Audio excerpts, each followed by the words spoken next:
Discrimination, भेदभाव पैदा करना कि तुम तो हिंदू हो, तुम तो मुसलमान हो, तुम तो बरेलवी हो, तुम तो देवबंदी हो, तुम तो अहले हदीस हो, तुम तो चकरालवी को मानते हो, तुम तो जमात इस्लामी से बिलोंग करते हो, तुम तो तबलीगी जमात से बिलोंग करते हो। प्रोहिबिशन ऑफ डिस्क्रिमिनेशन जायज नहीं है ऑन ग्राउंड्स ऑफ रिलीजन। धर्म के नाम पर, हिंदू मुस्लिम क्रिश्चियन जैन के नाम पर रेस्ट कास्ट वर्ड है किसका? संविधान का। कास्ट कम्युनिटीज के नाम पर, प्लेस ऑफ बर्थ बिहार के नाम पर, उत्तर प्रदेश के नाम पर अगर कोई भेदभाव पैदा करता है तो prohibition of discrimination on grounds of religion. इस मैडम शर्मा ने भारत के संविधान के 2-2, 3-3, 4-4 आर्टिकल का वायलेशन किया। हम यही कहेंगे, इनके ऊपर कार्रवाई कीजिए। हम मजबूर हैं सर, हम नबी से मोहब्बत किए बिना रह नहीं सकते। वो हमारे रोल मॉडल है, वो हमारे लिए रोए हैं, वो हमारे लिए तड़पे हैं रातों को। दुनिया वालों याद रखो, मैडम जी पढ़ो अपनी किताब को भचुंड काट, यहाँ ना पक्ष बातें कुछ राखो, वैद पुराण संत मत भाको, तबलक जो सुंदर चाहे कोई, बिना मोहम्मद पार ना कोई। मेरे लफ्ज में गलती हो सकती, माने में गलती नहीं हो सकती। वैद व्यास जी कहते हैं कि मोहम्मद को कोई नहीं जानेगा तो उसकी जीवनी पार, उसका नैया पार नहीं हो सकता, वो कभी भी मौत से नहीं जीत सकता का मतलब मरने के बाद परम पद को नहीं पहुंच सकता। वो अपने लिए नहीं दूसरों के लिए रोते थे, पत्थरों की बारिश होती थी, खड़े होकर तब भी बद्दुआ नहीं करते थे, दुआ करते थे। जिब्राइल अमीन ने आकर कहा कि नबी बोलो, आप इशारा तो करो, अभी गाजर मूली के तरह काट दिया जाए, दोनों पहाड़ों के बीच में आटे की तरह पीस दिया जाए, कुर्बान चाहिए। नबी ने कहा कि नहीं, ये नहीं तो इनके आने वाली नस्ल जरूर ईमान लाएगी। आपने माफ कर दिया कि जिब्राइल गवाह रहना तुम, मैंने माफ किया इस कौम को। मेरे भाइयों, इसलिए मोहब्बत करते हैं, औरत को सम्मान दिया, बेटे जिबा कर दिए जाते थे।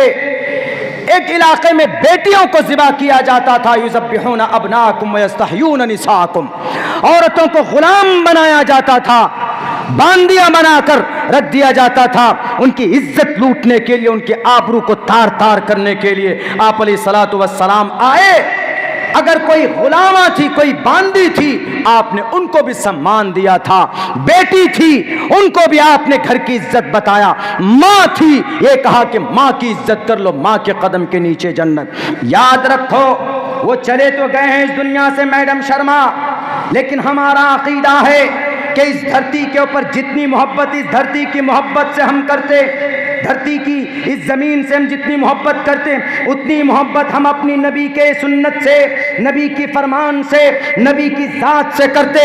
और तुम्हें तो एहसान मानना चाहिए, अरे कल क़यामत में भी सब कोई नफ्सी नफ्सी के आलम में होंगे। वयक़ूलु आदमु शफ़ीउल्लाहि यौमल क़ियामा या रब्बी नफ्सी नफ्सी, आदम कह रहे होंगे या रब्बी नफ्सी नफ्सी।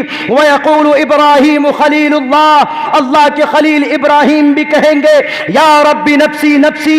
इस्माईल ज़बीहुल्लाह यौमल क़ियामा या रब्बी नफ्सी नफ्सी। वयक़ूलु दाऊद खलीफतुल्लाह, लोहे को मोम बनाने वाला, इतनी ताकत का मालिक दाऊद भी कहेंगे या रब्बी नफ्सी नफ्सी। पूरी दुनिया में जिनकी हुकूमत थी, आसमान और ज़मीन के मखलूक़ात पर जिनकी हुकूमत थी, इन हवाओं के ऊपर जिनकी हुकूमत थी, सुलेमान साहिबुल ममलुकत यौमल क़ियामा या रब्बी नफ्सी नफ्सी। वयक़ूलु मूसा कलीमुल्लाह यौमल क़ियामा या रब्बी नफ्सी नफ्सी। वयक़ूलु यूसुफ सिद्दीक़ुल्लाह यौमल क़ियामा या रब्बी नफ्सी नफ्सी। वयक़ूलु ईसा रूहुल्लाह यौमल क़ियामा या रब्बी नफ्सी नफ्सी। वयक़ूलु रसूलुना व नबियुना व हादियुना शफ़ीउना मुहम्मदुन सल्लल्लाहु अलैहि वसल्लम, हमारे नबी कल क़यामत में सब कहेंगे नब्बी नफ्सी नफ्सी, लेकिन एक तरफ से आवाज आएगी, एक शख्स सजदे में होगा और वो कह रहा होगा या रब्बी उम्मती, या रब्बी उम्मती। है कोई माए का लाल दिखाओ मुझे जो हश्र के मैदान में वहां अपनी एक फर्द के लिए अगर कोई दुआ मांग रहा, कोई नहीं मांग सकता, लेकिन हमारे नबी अपनी उम्मत की मग़फ़िरत के लिए दुआएं करेंगे वहां पर। वहां तो हर कोई नफ्सी नफ्सी के आलम में होगा, हर कोई, मुस्लिम हो नॉन मुस्लिम हो, सब के सब। मैंने एक मंत्र भी पढ़ा था के हेतु ब्रह्मगत स्थान्ति सत्संग तीर्थान विचार तोषा, प्रश्नोत्तरी का मंत्र। इस मंत्र को क्यों, इसका तर्जमा क्या है? इसका तर्जमा आप लोग भी इसका मीनिंग समझ सकते हैं। इसका तर्जमा सेम, यौम यफिरुल मरउ मिन अखीही व उम्मिही व अबीही व साहिबतिही व बनी। हम लोग तकरीर में, शाहकार तकरीर में मौलाना नाजिम साहब, उनका नाम इस किताब के मुसन्निफ़ हमारे उस्ताद, शाहकार तकरीर की कम से कम 3 तकरीरें मैंने रट के याद की थी।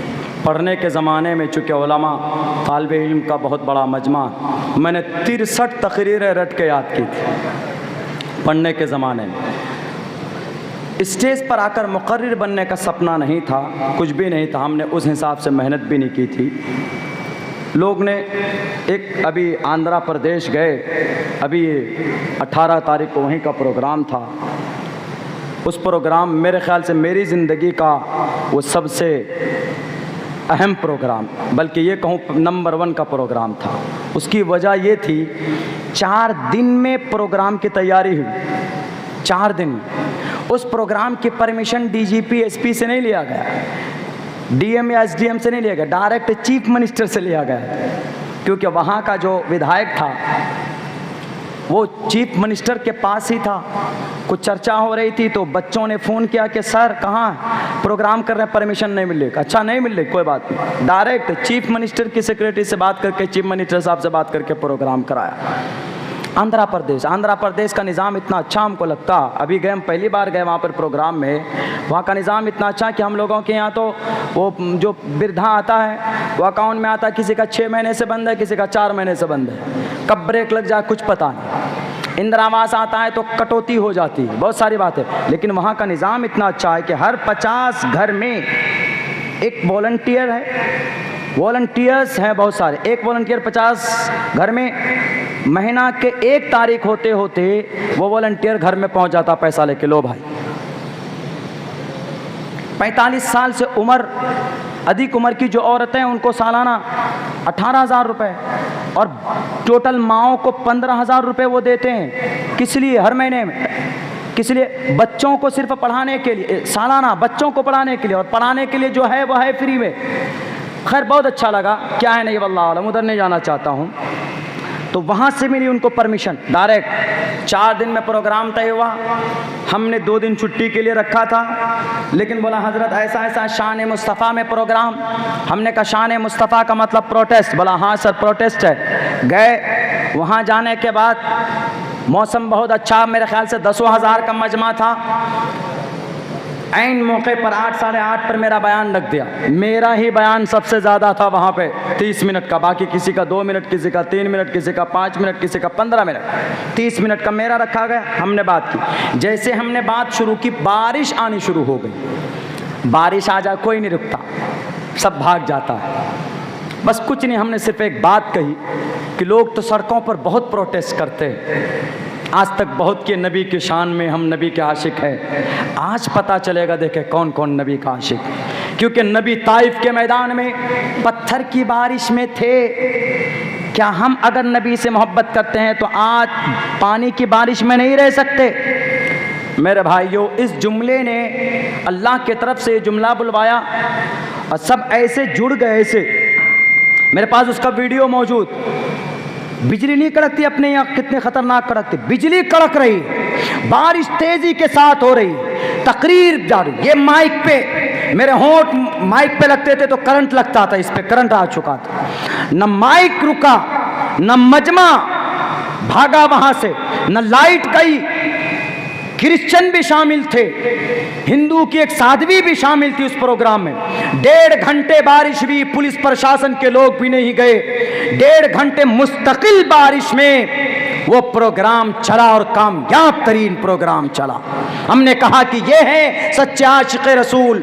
लास्ट में हमने कहा कि ऐ बादल तू बरस, लेकिन तुम गवाह हो कल क़यामत में कहना कि नबी के शान में गुस्ताखी की गई थी, हमने उसको रिमूव करने के लिए, उसके एक्सप्लेन के लिए अल्लाह बारिश ने हमने बरसाया, हमने पानियों की बारिश की, तब भी ये तुम्हारे दीवाने हैं जो यहाँ से नहीं हटे। अल्लाह इनके इस अमल की वजह से तो इनकी मग़फ़िरत फरमा देना। वो कामयाब तरीन प्रोग्राम वहाँ पर। मेरे भाइयों, मैं इसलिए कहा करता हूँ कि मरने के बाद आपका अमल काम देगा, कोई काम नहीं देगा, कोई भी नहीं देगा। इसलिए यहाँ पर कहा गया कि हेतु ब्रह्मगति स्थान्ति सत्संगतिर्दान विचारतोषः, कि इस धरती पर जो अच्छा काम करेगा, जो धार्मिक बनकर रहेगा, मरने के बाद वही इंसान कामयाब है। साफ लफ्जों में इन मन मनुष्य रूपे ने मरगाश 3:30 हो गए, मतलब 3:30 हो गए, पता ही नहीं चला, टाइम निकल गया। हज़रत मौलाना भी अभी बाकी।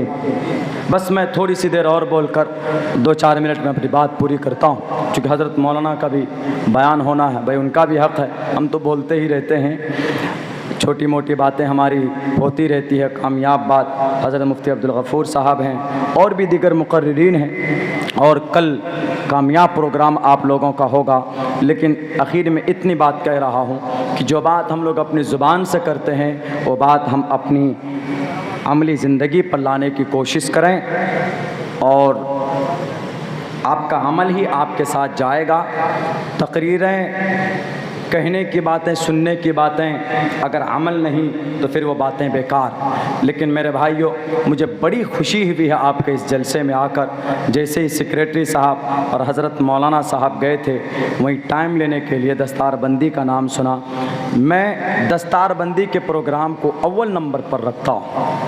दस्तारबंदी का मतलब हाफिज़ कुरान बने, और हाफिज़ कुरान के सर पर जो पगड़ी बांधी जाए, इतनी खुशी होती है आप समझ नहीं सकते। उनके फ़ज़ाइल क्या क्या, मनाक़िब क्या क्या है, उलमा जानते हैं।